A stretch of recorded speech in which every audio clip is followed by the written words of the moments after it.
Hello दोस्तों, नमस्कार। आज का हमारा टॉपिक है हिंदी शिक्षण की संकल्पना। और ये हम तैयारी कर रहे हैं जो थर्ड ग्रेड होने वाला है 2027 में होगा। इस साल तो हो नहीं पाएगा। तो उसमें हिंदी शिक्षण की संकल्पना नाम का एक टॉपिक है। ये आपकी शिक्षण वीडियो में दिया गया है, तो उसको हम पढ़ेंगे। उससे रिलेटेड महत्वपूर्ण जो प्रश्न है वो मैं आपके लिए लेकर आया हूँ। तो आप इन सभी प्रश्नों को एक बार देख लीजिएगा, क्योंकि ये आपके एग्ज़ाम की दृष्टि से वेरी वेरी इम्पोर्टेंट है। और हाँ, अगर आप चैनल पर पहली बार आए हैं तो चैनल को आप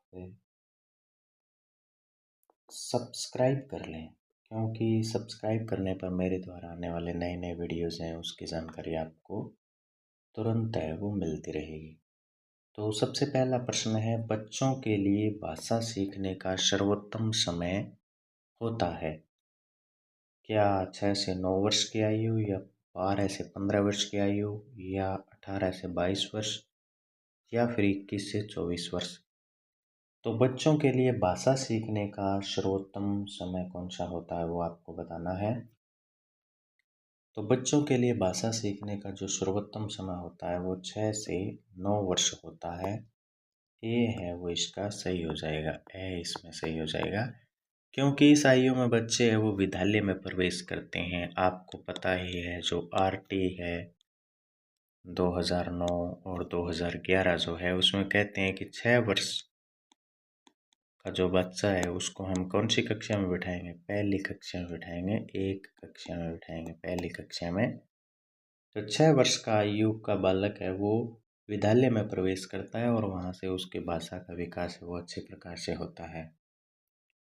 अगला प्रश्न है, निम्नलिखित में से मातृभाषा हिंदी शिक्षण की समस्या है। समस्या क्या है वो आपको बतानी है हिंदी भाषा शिक्षण की। क्या देवनागरी लिपि की अमनोवैज्ञानिकता है, या वर्णों की अधिकता है, या बारखड़ी का अभाव है, या हिंदी संस्कृत भाषा की वंशज नहीं है? ये है।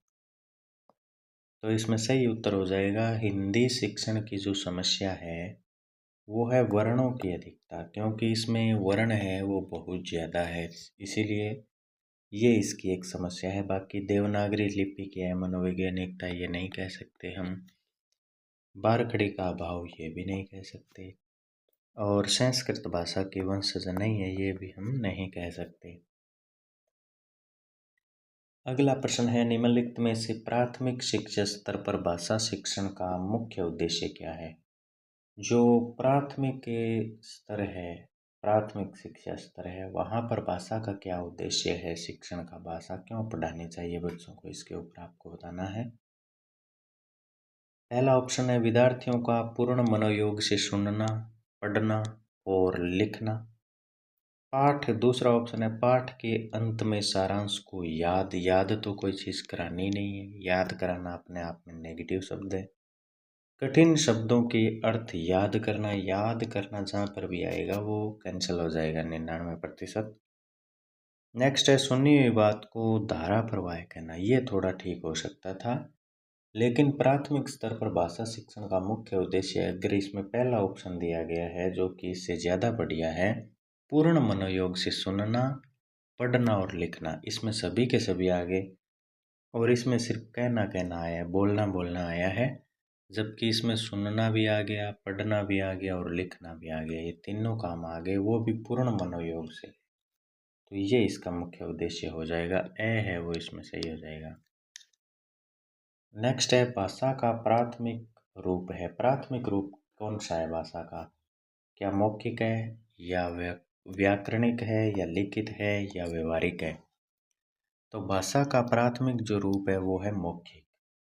मौखिक किस प्रकार से होता है? जैसे कि हम देखते हैं कि आप सभी को पता है कि भाषा का प्राथमिक रूप होता है वो मौखिक होता है, क्योंकि हम पढ़ते आ रहे हैं LSRW। तो ये पहले के जो हैं लिसनिंग और स्पीकिंग, यानी सुनना और बोलना, ये दोनों क्या होते हैं? मौखिक होते हैं। तो इसीलिए इसका उत्तर है वो मौखिक हो जाएगा। अगला प्रश्न है, प्राथमिक स्तर पर विद्यार्थियों को भाषा सिखाने का प्रमुख उद्देश्य है। प्रमुख उद्देश्य क्या है बालकों को हिंदी भाषा सिखाने का? प्राथमिक स्तर पर विद्यालयों को भाषा सिखाने का। क्या लोकोक्ति और मुहावरों को ज्ञान करवाना है क्या? नहीं, लोकोक्ति और मुहावरों का क्या लेना देना। समय की बात को दूसरों के समक्ष अभिव्यक्त करने की कुशलता विकसित करना। यस, ये सही हो जाएगा, क्योंकि प्राथमिक स्तर पर बालक के अंदर ऐसी क्षमता विकसित करनी है कि वो खुद को अभिव्यक्त कर सके दूसरों के सामने। धारा प्रवाह पाठ पठन की योग्यता विकसित करना ना। पठन से, केवल पठन से क्या होगा? कहानी कविता की समझ बढ़ाना। प्राथमिक स्तर पर यह समझ विकसित हम कर ही नहीं सकते, तो समझ हम बढ़ाएंगे ही नहीं। तो इसका सही उत्तर क्या हो जाएगा? ब है वो इसका सही उत्तर हो जाएगा। ब, ये बी है वो इसका सही उत्तर हो जाएगा। अगला प्रश्न है, भाषिक सामग्री है। भाषिक सामग्री कौन सी है?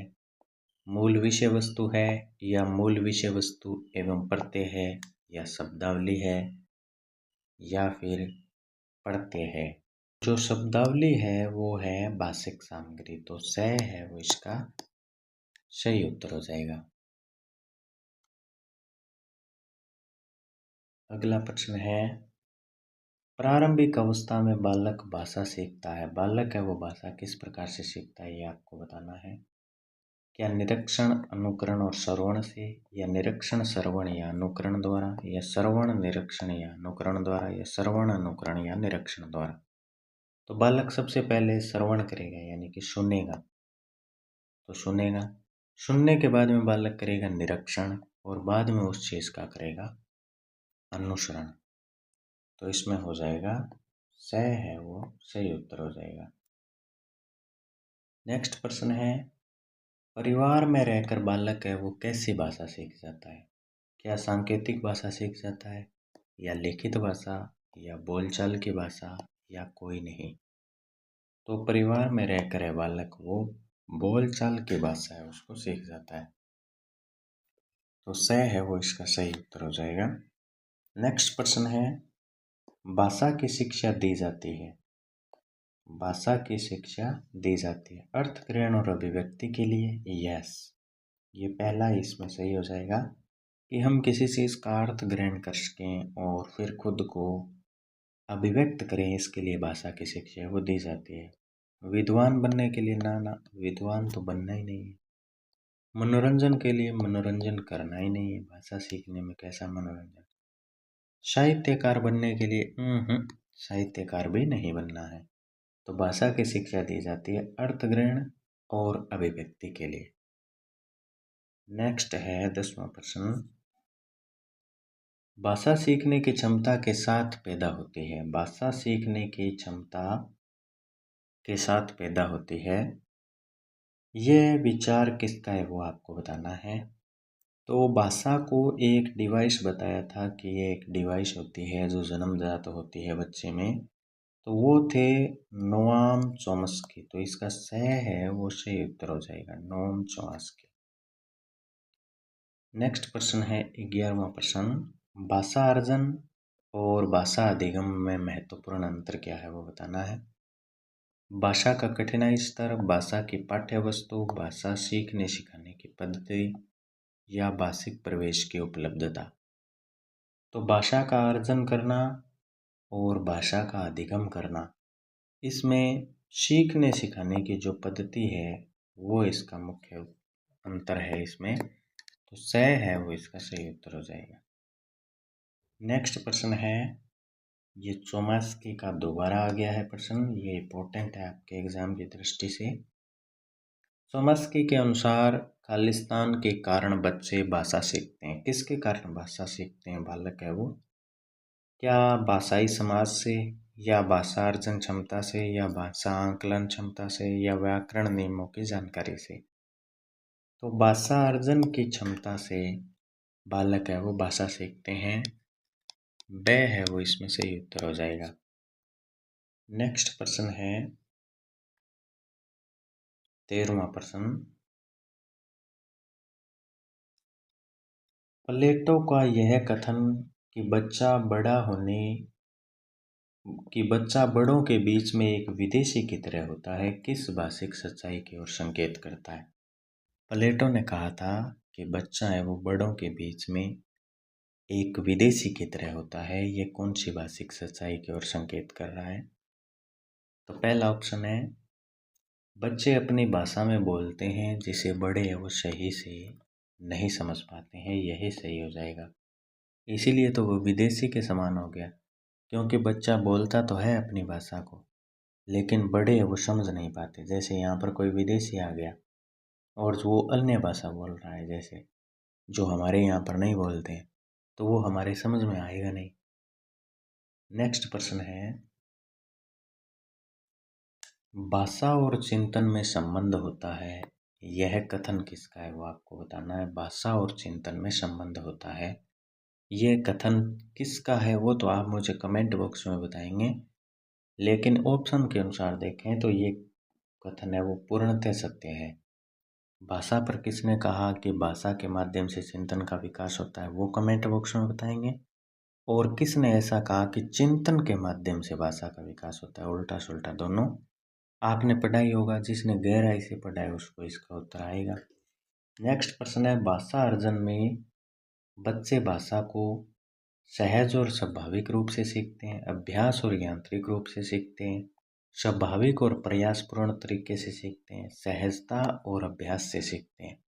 देखो सभी ऑप्शन सही लग रहे हैं वैसे आपको, लेकिन भाषा के अर्जन में बालक है वो सहजता से सीखता है और अभ्यास के माध्यम से सीखता है। तो इसमें जो द है वो इसका सही उत्तर हो जाएगा। तो ये 15 क्वेश्चन हमने कर लिए हैं।